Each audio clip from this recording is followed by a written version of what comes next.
వర్షాకాలంలో pest attack ఎక్కువే ఉంటుంది మన గార్డెన్‌లో. అప్పుడప్పుడే చిగురిస్తున్నటువంటి గులాబీ మొక్కలు గానీ, మందార మొక్కలకి గానీ ఈ పెస్ట్ అనేది వచ్చేస్తుంది. దానికోసం నేను ఈరోజు ఒక మంచి ఆర్గానిక్ పెస్టిసైడ్‌ని చూపించబోతున్నానండి. ఈ పెస్టిసైడ్‌ని ఎలా తయారు చేసుకోవాలి, ఎప్పుడు ఇవ్వాలి, ఏ మొక్కలకి ఇవ్వాలి ఇదంతా గూడా నేను మీకు వీడియోలో క్లియర్‌గా షేర్ చేస్తాను. వీడియో స్కిప్ చేయకుండా చివరి వరకు చూస్తే ఎటువంటి ఇన్ఫర్మేషన్ గూడా మిస్ అవ్వకుండా ఉంటారు. ఎవరైనా ఛానల్‌ని కొత్తగా చూస్తుంటే ప్లీజ్ సబ్స్క్రైబ్ చేసుకోండి. హాయ్ అండి. Welcome back to Shreshta garden. నేను సంపూర్ణ. ముందుగా ఒక చిన్న ఇన్ఫర్మేషన్ అండి. నా దగ్గర అన్ని రకాల కాయగూరల విత్తనాలు, ఆకుకూరల విత్తనాలు, పూల మొక్కల విత్తనాలు అన్నీ కూడా ఆర్గానిక్ ఫర్టిలైజర్స్ ఉన్నాయి. మీకు ఎవరికైనా సీడ్స్ ఇంకా ఫర్టిలైజర్స్ కావాలంటే స్క్రీన్ మీద కనిపిస్తున్న నెంబర్కి వాట్సాప్లో హాయ్ అని మెసేజ్ చేయండి. నేను మీకు కేటలాగ్ పంపిస్తాను. మీరు ఆర్డర్ చేసుకోవచ్చు. పెస్టిసైడ్ చూసే కంటే ముందు మొక్కల గురించి కొన్ని విషయాలు మాట్లాడుకుందామండి. మన గార్డెన్‌లో పువ్వులు ఎక్కువ పూయాలంటే మంచిగా ఎండ తగిలే ప్లేస్‌లో మన పాట్స్‌ని అయితే పెట్టాలి. పూల మొక్కలకి దగ్గర 4-5 గంటలు ఎండ తగిలేటట్టుగా చూసుకోవాలి. అప్పుడే ఇంత బాగా పూలైతే పూస్తాయండి. మీరు చూసినారు కదా ఇందాక ఈ పూలన్నీ కూడా ఎంత చక్కగా పూసినాయో. ఈ పన్నీర్ గులాబీకైతే చాలామంది ఫ్యాన్స్ ఉన్నారండి. వీడియోలో షేర్ చేసిన ప్రతిసారి అడుగుతూ ఉంటారు. ఈ వర్షాకాలంలో నర్సరీస్‌లో చాలా ఈజీగా దొరికిపోతదండి పన్నీర్ గులాబీ. ట్రై చేయండి దగ్గరున్న నర్సరీలలో. ఇక మన మొక్కల పైన ఎటువంటి చీడ వస్తదనేది చూపిస్తాను ఇప్పుడు మీకు. ఇది చూడండి, ఇది బఠానీ రోస్. రీసెంట్‌గానే మొక్కను తెచ్చుకున్నాను. చూడండి ఒక్క దగ్గర ఇట్లా గుత్తులు గుత్తులుగా అయితే ఫ్లవర్స్ అయితే వచ్చేస్తాయి. అవి చిన్న సైజులో బఠానీ రోజ్ అంటే మీకు తెలుసు కదా, చిన్న చిన్నగా వస్తాయి రోజెస్. అవి ఎక్కువ ఫ్లవర్స్ వస్తూ ఉంటాయి. అట్లా మొగ్గలు మళ్ళీ స్టార్ట్ అయిపోయినాయి. అయితే ఇక్కడ చూడండి, ఇక్కడ మీరు చూసినట్టయితే మీకు ఈ చీడ అనేది కనిపిస్తుంది. దీనికి అపిడ్స్ అనేటివి, మనకు మైట్స్ అనేటివి, అపిడ్స్ అనేటివి ఈ గులాబీ మొక్క పైన కనిపిస్తుంటాయి. బ్లాక్‌గా కనిపిస్తుంది కదండీ. మరి ఇటువంటివి రావడం వల్ల మరి మొగ్గలు రాకుండగా చిగుర్లు స్టార్ట్ అవుతున్నప్పటి నుండే ఈ పెస్ట్ అనేది అటాక్ అవుతుంది. మరి మొగ్గలు వచ్చినా కూడా అవి కూడా ఇట్లా మనకి ప్రాపర్‌గా రావు. ఇది శంకుపూల మొక్క అండి. చాలా బాగా పూసేది మొక్క. మరి సడన్‌గా ఇట్లా చూస్తే ఆకులన్నీ కూడా ఈ విధంగా పెస్ట్ అటాక్ కనిపిస్తూ ఉంది వీటిపైన. మరి వీటి కోసం కూడా నేను ఈరోజు చూపించే ద్రావణం అయితే స్ప్రే చేస్తాను. ఇక్కడ చూడండి మిల్లీ బగ్స్ ఎంత చక్కగా మొగ్గలు వస్తుంటే ఎంత ఫ్రెష్‌గా ఉంది మొక్క అంతా కూడా. ఇప్పుడే స్టార్ట్ అవుతుంది. అప్పుడప్పుడే 1, 2 మనకు అట్లా కనిపించిందంటే వెంటనే ఇట్లా నలిపేసేయండి. నేను చూపించినట్టుగా.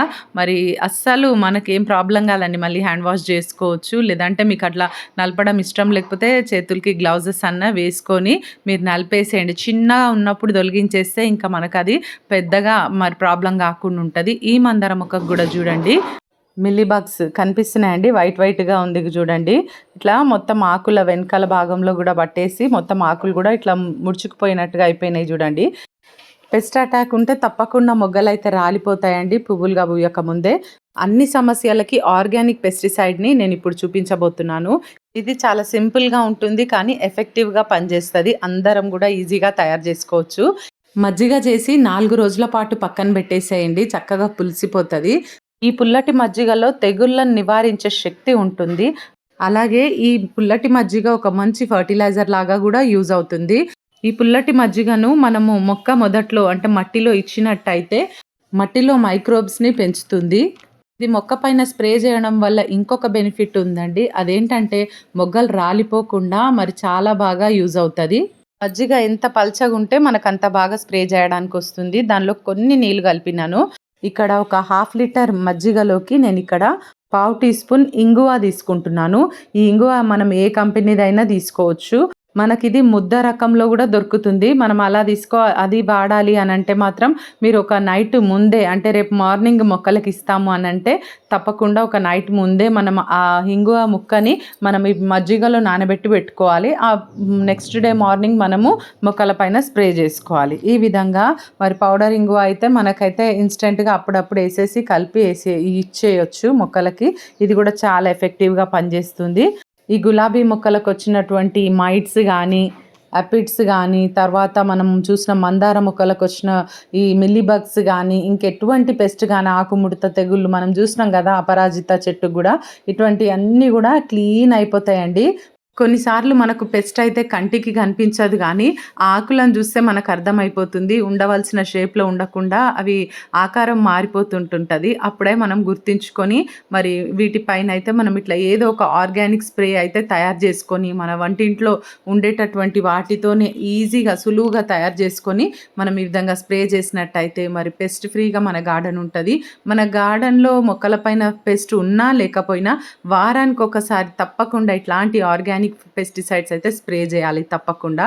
ఇక లాస్ట్ ఇంపార్టెంట్ విషయం ఏంటంటే, ఈ వంకాయ మొక్కలకి ఎప్పుడైతే పూత మీద ఉంటదో అప్పటి నుండి మనమైతే పుల్లటి మజ్జిగ, ఇంగువ కలిపి స్ప్రే చేయడం వల్ల మరి పూత రాలిపోకుండా ఉంటది. ప్రతి పువ్వు కూడా కాయగా మారుతది. తర్వాత మరి పురుగు రాకుండా వంకాయలైతే చాలా టేస్టీగా వస్తాయండి.